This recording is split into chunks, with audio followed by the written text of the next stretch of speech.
other side of this is the question of, you sold Perot Shvit, so the Perot remain holy, and the Mekach at the other end, right? The final transaction will bestow the Kedusha on the final item that I will get. So now this connects us to the Ritva and here to the Ramban too, right? Tamid Milta, the Val Rula Achila, who even fast with Judge Shvit, if Sharin Hagu, Judge Shvit, Mutar. Aval Damim, if Sharin Hagu, Judge Shvit, Chaluk, Asulam, Asud, Mafkaram Kedushatai, Rokani Beulochla. So what happens is that the last item is also Kedushat Shvit, meaning it has to be used as Kedushat Shvit. ולפרוע חובו בפירות שביעית, נא משום הייתה מאסור. תכוון אז 100 פירות נשארים בידו ואינם נתפסים, הביא לי סחורה. It's a very interesting way of looking at it. He's saying, take the fruit and pay your bills with the fruit. So I take the fruit and I use them to pay a bill, right? Now, where's the other side of this transaction? It was already, right? Right. So here it works the other way around. This goes back to Rafi's question from before. If there's nothing to catch the Kedusha, Mimele, you're not allowed to do it. You're only allowed to do it if there will be something else, right? This, of course, connects us as right. Exactly. Connects us back to, of course, the Ritva, of course, right? That the Ritva says you're allowed to do it as long as what you're doing is eating of Hashem's grand table, right? So you have to receive, there's no problem. The Ritva, it says more extremely, it says there's no problem to collect the fruit lechatchila, to buy shawarma. No problem, right? To pay a bill, you can, because then you're not eating. Now I'm going to shock you. Okay.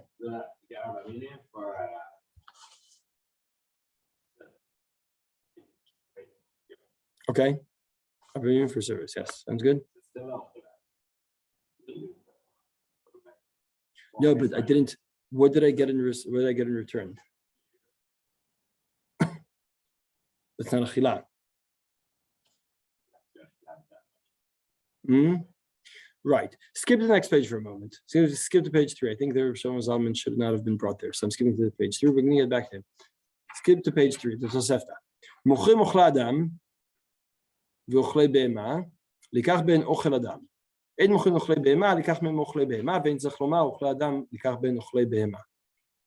Now, anytime you sell Shmita fruit, you have to end up with food. What kind of food? So I take hay and sell it and buy instead, I don't know, something else that for my rabbits, right? Is that okay?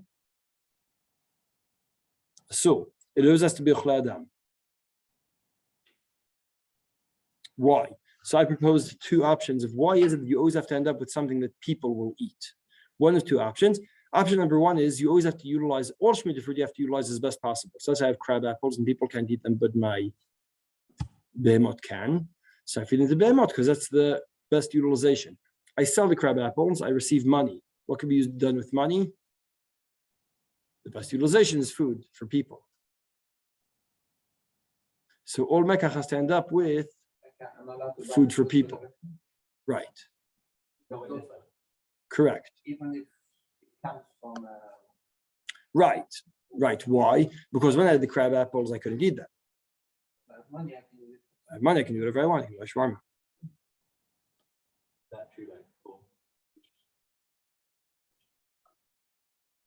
You can't?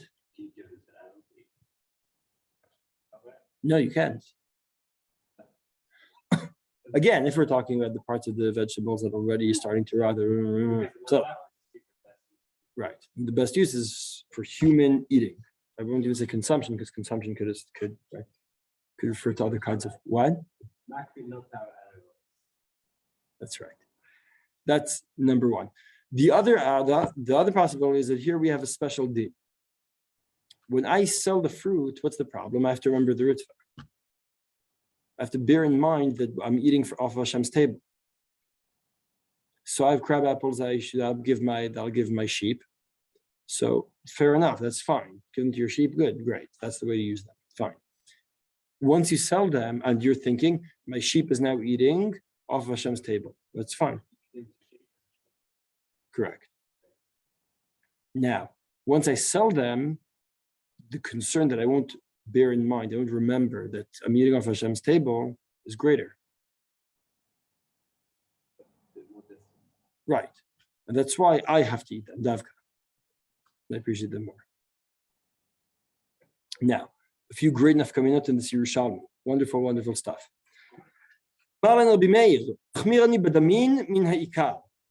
שמן של שביט מדליקים בו. מחרו ולקח בהן שמן, אין מדליקים בו. You create olive oil out of Shmita olives, fine. Once I sell the olive oil, once I sell Shmita fruit and buy olive oil, now I have olive oil, that's Kadosh B'Ritat Shvit, right? I'm not allowed to use it to light. I have to eat it. So, now, here's what's even better. That's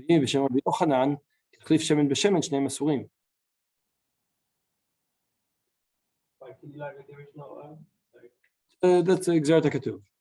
Yeah, it's a special concession when it comes to olive oil specifically. It's very, very specific. Yeah. Yeah. Mikdash, V'chu, Mikdash, etc. Chanukah. Kitzad Oseh, רבי חזקיה בשם רבי ירמיה מחליף שניהם של חולין. החליף יין בשמן, כמה דעת אמר, יין אין צריכים. אותו לקבתה, שמן, מדליקין. Now, so here's the wonderful thing. I'm going to start from מחליף שמן בשמן. I have Shmita olive oil, and you have Shmita olive oil. But they're two different brands. Right? They're different, you know what I'm talking about? They're different, I don't know. I don't understand what these things mean. This has chamitzut of what? Percentages of chvesnish. I say, oh, I like that brand more. Do you mind switching? And you say, sure, I don't know. Sure, right? We switch.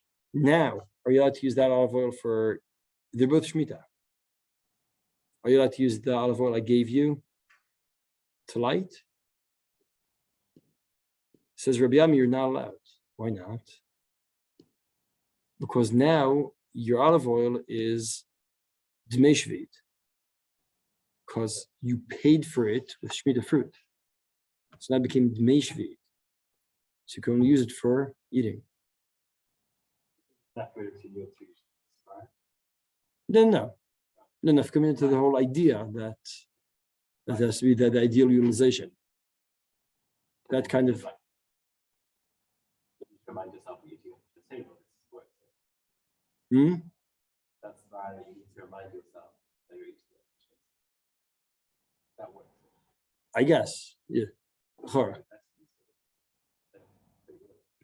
Yeah. Right. Now here's the great thing. So here's the next step in the Yerushalmi. So what are you supposed to do? So what happens? I've Shmita olive oil, we switch them. Now they're both Dmei Shvit. So it's a problem, right? Both Dmei Shvit and the original thing. So that's the question in the next line. The next line, the Gemara says, Machlif shneim shel chulin, that the pshat there is that sell them and the money you receive will be instead of the Kedusha, right?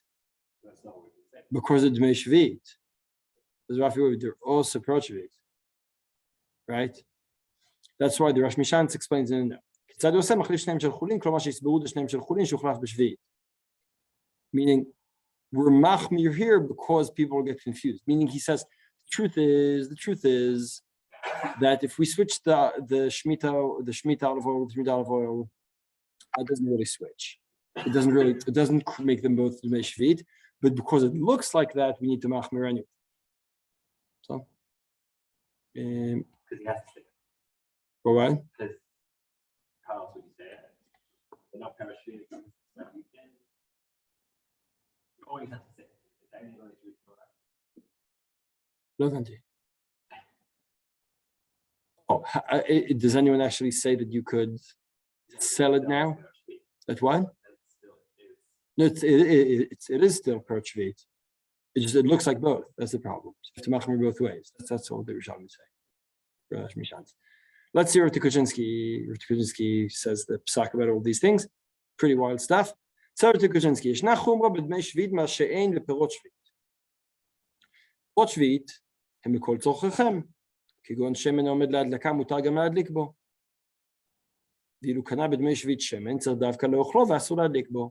כמו כן, אם קנה בדמי שביט פרי עומד גם לצביעה, שאם היה פרי זה של שביעית, היה מותר לצבוע בו, the situation which you're allowed, עכשיו שבדמי שביט אסור לצבוע בו. ולא עוד, אפילו מחר שמן של שביעית לא יקנה בדמיו שמן ההדלקה. גדולה מזו שמן. אפילו החליפו זה בזה שמן בשמן. שניהם של שביעית, שניהם אסורים בהדלקה. right? ועוד דין חדש למדנו, ויסוד הדינים הללו. הדלקה או צביעה שמותרת בפרי שביעית העומד לאכילה, זהו רק לבעלים. אבל לכשנמכר הפרי לאחר, צריך לוקח רק לאוכלו. ואינו רשאי להשתמש בו לאותם מצרכים שהיה רשאי להשתמש בו. כל שבדבר הוא, יותר הדלקה או צביעה, ששימוש זה איננו דבר שקרה בזמן הביור, דווקא בבעלים. אבל אשר לא מינקר ומדקר שהוא פרי שביעית. This is an afkamina that has to do with my second svara. Here, what's he saying? He's saying this refers not only to the money you received. Right? I sold perot shvi'it, I got the money in return.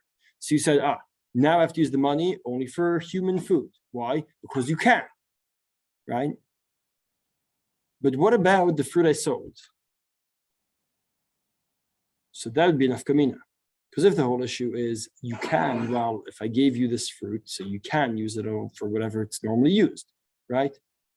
It says, Rav Kuczynski, if I sell shemen zayit, shvi'it, you bought it from me. You're not allowed to use it for lighting or as a body lotion, as a lotion either, even though I was allowed to. I have Shmita olive oil, I'm allowed to use it for lotion or for lighting. I sell it to you, you're not allowed. Why? Same reason. Same reason, that's what he says. Davka ba'alim, it's not meshvit, it's perot shvi'it. Why? What's the difference if the ba'alim or not the ba'alim? That's what he says. See at the end of Siv Zayin, one line before the end. Davka ba'alim, asher lo minkar u'midkar shu pri shvi'it. אבל הקונה שלא מינקר ומדקר שהוא פרי שביעית, הווה יפרי כמו דמיו אצל בעל הבית. אחרי שיש בו לצרכים שלהם של כילוי בזמן הביור. So the point is this, once I sell it, whether I'm the person who sold it or the person who bought it, it's no longer as evident that this is something I received from Hashem. And that's why I have to mach.